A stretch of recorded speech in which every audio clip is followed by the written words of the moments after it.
গতকাল সন্ধ্যার পর থেকেই রাজনীতি সচেতন মহলে প্রধান আলোচনার বিষয় হয়ে দাঁড়িয়েছিল নুরুল হক নূর, যাকে আমরা ভিপি নূর বলে চিনি, ডাকসুর সাবেক ভিপি এবং গণ অধিকার পরিষদের প্রধান। তার আহত হওয়া, মারাত্মকভাবে আহত হয়েছেন তিনি, এবং শুধু সেটা না, তিনি বেধড়ক পিটুনির শিকার হয়েছেন আইনশৃঙ্খলা রক্ষাকারী বাহিনীর হাতে, পুলিশ এবং সেনাবাহিনী। আমি জনাব রাশেদ খানের বক্তব্য দেখেছি, সেখানে তিনি সেটাই দাবি করেছেন। নিউজে খুব স্পষ্টভাবে দেখা যায়নি, তবে সম্ভবত তাই হয়েছে। যাই হোক, এই ঘটনার সুদূর প্রসারী প্রভাব আছে এবং আমি মনে করি নির্বাচন বানচাল করার পরিকল্পনার সাথে এই ঘটনা জড়িত আছে। শুরুতে একটা কথা একটু বলে রাখা ভালো, এটা আমার মূল আলোচনা না। মূল আলোচনা হলো নির্বাচন বানচাল এবং জাতীয় পার্টিকে নিষিদ্ধ করার যে একটা খেলা সামনে আসতে পারে। আমি কয়েক মাস আগেই এটা প্রেডিক্ট করেছিলাম এবং সেটা নিয়ে একটা ভিডিও বানিয়েছিলাম, এবং কারণ কি সেটাও বলেছি, এবং আমি এখনও এটাই মাঝে মাঝে স্মরণ করিয়ে দিতে চাই, সেটাও নিয়ে কথা বলবো। এবং সেটাই আসলে নির্বাচন বানচালের পরিকল্পনার একটা গুরুত্বপূর্ণ অংশ। সবার আগে জনাব নূরের উপরে যেটা হয়েছে, এটাকে আমরা খুব স্ট্রংলি কন্ডেম করি। মানে দুটো ব্যাপার আছে। একটা হলো আমাদের আইনশৃঙ্খলা রক্ষাকারী বাহিনীর স্বাভাবিক যে সিভিলিয়ান বাহিনী, পুলিশ, তার এমনিতেই ডিসপ্রপোর্শনেট বল প্রয়োগ করার মতো অভিযোগ দীর্ঘদিন থেকে আছে। আর শেখ হাসিনার সময় পুলিশকে তো রীতিমতো মিলিটারাইজ করা হয়েছে, তাকে মারাত্মক রকম বল প্রয়োগে প্রলুব্ধ করা হয়েছে, তাকে তৈরি করা হয়েছে, তার মানসিকতা সেভাবে তৈরি করা হয়েছে। এটা হলো প্রথম দিক। দ্বিতীয় দিক হচ্ছে সেনাবাহিনীকে দিয়ে আইনশৃঙ্খলা রক্ষা করানো আসলে খুব ভালো কাজ না। এটা আমাদের আসলে উপায় ছিল না একটা সময়ে, কিন্তু আমরা এখন পর্যন্ত সেনাবাহিনীকে মাঠে রাখতে হচ্ছে, সত্যিকার অর্থে নির্বাচন পর্যন্ত রাখতে হবেও। এই জন্য আমরা দেখেছি আমাদের সেনাপ্রধান প্রায়ই তার বাহিনী দ্রুত নির্বাচন চান, যাতে তার বাহিনীকে নিয়ে তিনি ব্যারাকে ফিরতে পারেন। এতে সংকট নানা রকম। একটা হচ্ছে তাদের যে নিয়মিত ট্রেনিং, যুদ্ধের ট্রেনিং, সেটা থেকে তারা দূরে থাকছেন, এবং তারা মাঠে থেকে তাদের মধ্যে কারো কারো মধ্যে অন্যায় দুর্নীতিও ঢুকছে। যে কথাটা বলছিলাম, সেনাবাহিনীর ট্রেনিং কিন্তু আইনশৃঙ্খলা রক্ষা করা না, তার বল প্রয়োগের ট্রেনিং হচ্ছে উল্টো শত্রুপক্ষের প্রতি। সে যখন গুলি করে, এক গুলিতে এক শত্রু মেরে ফেলার জন্য গুলি করে। সুতরাং সেনাবাহিনীকে দিয়ে যখন আমরা আইনশৃঙ্খলা রক্ষা করতে যাব, এতে এই ধরনের ডিসপ্রপোর্শনেট বল প্রয়োগ করার সম্ভাবনা অনেক অনেক বেশি। তারপরও যেটা সবচেয়ে জরুরি কথা, যে কোনো পরিস্থিতিতে, যে কোনো প্রেক্ষাপটে নুরুল হক নূরের উপরে এই পরিমাণের বল প্রয়োগ করা গর্হিত অন্যায় হয়েছে। খুব দ্রুত খুঁজে বের করতে হবে কারা কারা এর সাথে জড়িত ছিলেন, এবং সেটার ব্যাপারে ব্যবস্থা নিতে হবে। আমি বল প্রয়োগ কখনো কখনো বা কোনোদিনও করা যাবে না আমি তা বলছি না, কিন্তু আমি প্রায় বলছি, সরকার যখন বিভিন্ন ক্ষেত্রে লোকজনের মব তৈরি হচ্ছে বা রাস্তা ব্লক করছে, আমি অনেক সময় বলি যে শাসন বিভাগের হাতে পুলিশ বাহিনী থাকে বল প্রয়োগ করার জন্য, কিন্তু সেই বলটা সে যেন আইনের চৌহদ্দির মধ্যে আইন মেনে করে, প্রপোর্শনেটলি করে, ন্যূনতম পরিমাণে করে, সেই জিনিসগুলো করতে হয়। সুতরাং যে ঘটনা তৈরি হয়েছিল, যে প্রেক্ষাপট তৈরি হয়েছিল, সেখানে বল প্রয়োগ করার প্রয়োজন হলেও হতে পারত, সেটা তদন্ত সাপেক্ষ। আমি অন্তত দূর থেকে দেখে যেটা মনে করি, আমি মনে করি সেখানে বল প্রয়োগ করার পরিস্থিতি হয়তো হয়েছিল, কিন্তু সেটাও এইরকম মাত্রাতিরিক্ত হওয়া যে কোনো বিবেচনায় বিভৎস, ভয়ঙ্কর। আমরা এবার ওই আলোচনাটায় আসতে চাই, আসলে কি ঘটছিল। জাতীয় পার্টি নিষিদ্ধ করার আলাপ আনা হবে অনুমান করছিলাম, বা আমি নিশ্চিতভাবেই এটা জানতাম। এবং যারা নুরুল হক নূর আহত হওয়ার পর থেকে এনসিপি তাৎক্ষণিকভাবে মিছিল বের করেছেন, এবং শুধু সেটা না, আমরা ফেসবুকে দেখছি এনসিপির নেতা বা আরও অনেক অ্যাক্টিভিস্ট, খুবই পাওয়ারফুল সোশ্যাল ইনফ্লুয়েন্সাররা জাতীয় পার্টি নিষিদ্ধ করার আলাপ এবার মাঠে নিয়ে এসছেন। এটাই আসলে চাওয়া হচ্ছিল, এটাই তাদের মূল লক্ষ্য ছিল, এখন আমরা এটা বলতে পারি। এবং এটারই একটা পার্ট হিসাবে আমরা দেখব গণ অধিকার পরিষদ জাতীয় পার্টির নিষিদ্ধতার আলাপ তুলছিলেন। আমরা রাশেদ খানের যে ব্রিফিংটা হয়েছে, সেই ব্রিফিংটাই দেখেছি, তিনি জানিয়েছেন যে তারা নির্বাচন কমিশনে, তারা প্রধান উপদেষ্টার কাছেও স্মারকলিপি দিয়েছেন।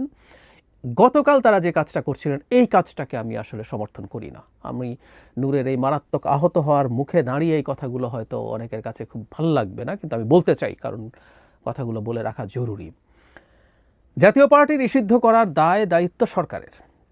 এখন সরকার যদি সেটা করে, সেটা না করে, তাহলে সরকারের যা যা জায়গা আছে, যেমন আমরা দেখেছি যে জিএম কাদেরকে গ্রেফতার করতে হবে, না হলে স্বরাষ্ট্র মন্ত্রণালয় ঘেরাও করবেন নুরুল হক নূর, তার একটা স্টেটাসে বলেছিলেন এই ঘটনা ঘটার আগেই। হতে পারে তিনি সেটা করুন। সরকার যদি জাতীয় পার্টি নিষিদ্ধ না করে তার জন্য প্রয়োজনে প্রধান উপদেষ্টার কার্যালয়ে ঘেরাও করুন, বাসভবন ঘেরাও করুন, এগুলো করুন। জাতীয় পার্টির অফিসের ওখানে যেতে হবে মিছিল নিয়ে এবং ওখানে পাল্টাপাল্টি উস্কানির পরিস্থিতি তৈরি করা, এটা গণ অধিকার পরিষদের উচিত হয়েছে বলে আমি মনে করি না। এখন আইন শৃঙ্খলা রক্ষাকারী বাহিনীর অবস্থা যদি দেখি, আমরা দেখেছিলাম যে ওখানে প্রাথমিকভাবে পুলিশ এবং সেনাবাহিনী মোতায়েন করা হয়েছে। জাতীয় পার্টি যেহেতু নিষিদ্ধ রাজনৈতিক দল না, সুতরাং তার কার্যালয়কে রক্ষা করা আইন শৃঙ্খলা রক্ষাকারী বাহিনীর দায়িত্ব। সেই জাতীয় পার্টি মারাত্মক রকম স্বৈরাচারের দোসর, সে জাতীয় পার্টি শেখ হাসিনাকে ক্ষমতায় রাখার জন্য কিভাবে রোল প্লে করেছে, এগুলো আমি খুব ভালো মতো জানি। আমরা সবাই জানি, আমরা এগুলো নিয়ে মানে বছরের পর বছর কথা বলেছি। সব জানার পরও বলছি, আমি এই কথাটা বারবার বলতে চাইছি। একটা রাষ্ট্র চলবে আইনের মাধ্যমে।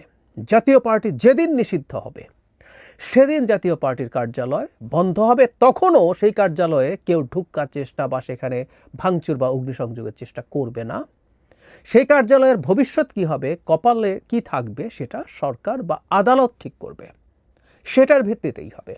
কিন্তু এখানে যে তারা গেলেন, আমি এই যাওয়াটা গণ অধিকার পরিষদের এই যাওয়াটাকেও এক ধরনের উস্কানি হিসেবে দেখতে চাই এবং সেটার ভিত্তিতেই শেষ পর্যন্ত আসলে দুই পক্ষের কে কাকে আগে উস্কানি দিয়েছেন আমি জানি না, কারণ এসব ঘটনার ক্ষেত্রে যেটা হয় দুই পক্ষই পরস্পরকে দায়ী করেন। গণ অধিকার পরিষদ বলছেন যে এনারা আগে ইটপাটকেল মেরেছেন, ওনারা আবার বলছেন তারা করেছেন, করে পরে মারামারি হতে হতে পরবর্তীতে পুলিশ এসে করেছেন এবং সেনাবাহিনী এসে এখানে ছত্রভঙ্গ করার জন্য এটা করেছেন। যদিও জনাব রাশেদ যে অভিযোগ করছেন যে কোনো রকম উস্কানি ছাড়া তারা বক্তৃতা করার জন্য দাঁড়িয়েছেন, সেখানে এসে হামলা করা হয়। যদি এটা সত্য হয়ে থাকে, এটা বিভৎস অভিযোগ।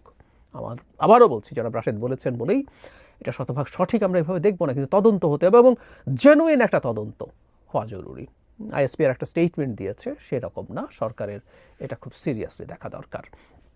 এখন আসলে কি দাঁড়ালো ব্যাপারটা দাঁড়ালো এবার জাতীয় পার্টি নিষিদ্ধ করার আলাপটা খুব ভালোভাবে মাঠে চলে আসলো। আমার আর্গুমেন্ট যেটা ছিল জাতীয় পার্টিকে নিষিদ্ধ করা নিয়ে, সেটা হলো যেহেতু মাঠে আওয়ামী লীগ নেই, আওয়ামী লীগকেও নিষিদ্ধ করার পেছনে এই অঙ্কটাই কাজ করেছে বলে আমি শতভাগ নিশ্চিত।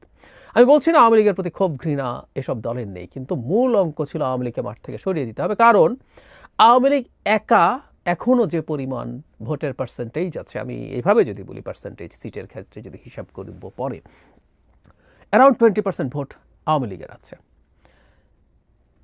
জামায়াতের ভোট সর্বোচ্চ 10%, এটা আমার ধারণা, আমাকে কেউ ভুল মনে করতে পারেন, আমরা ভোট টোট হলে বুঝবো।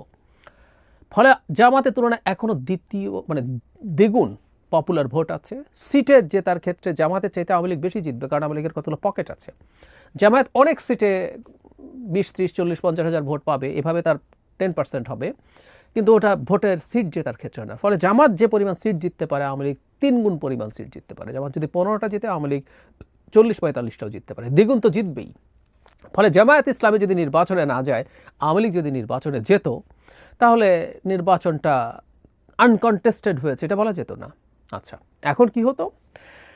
আমার ওই ভিডিওটা আমি করেছিলাম যেদিন জিএম কাদেরের বাড়িতে হামলা হচ্ছিল, সেদিনও এই আলাপগুলো তোলা হচ্ছিল। তখন আমি বলেছিলাম এবার তাহলে পথের কাঁটা জাতীয় পার্টি, কারণ জাতীয় পার্টি থাকলে জাতীয় পার্টি বেশ কিছু জায়গায় নির্বাচন করবে এবং সম্ভাবনা আছে আওয়ামী লীগের যে জায়গাগুলো আছে সেই জায়গায়, ধরলাম গোপালগঞ্জে লাঙ্গল নিয়ে কেউ দাঁড়িয়ে যেতে পারে, যে হয়তো আওয়ামী লীগের কোনো পদেই কখনো ছিল না, আওয়ামী লীগ করতো, কোনো একজন টিচার, কোনো একজন লয়ার, কোনো একজন ব্যবসায়ী দাঁড়িয়ে গেল, জিতে গেল।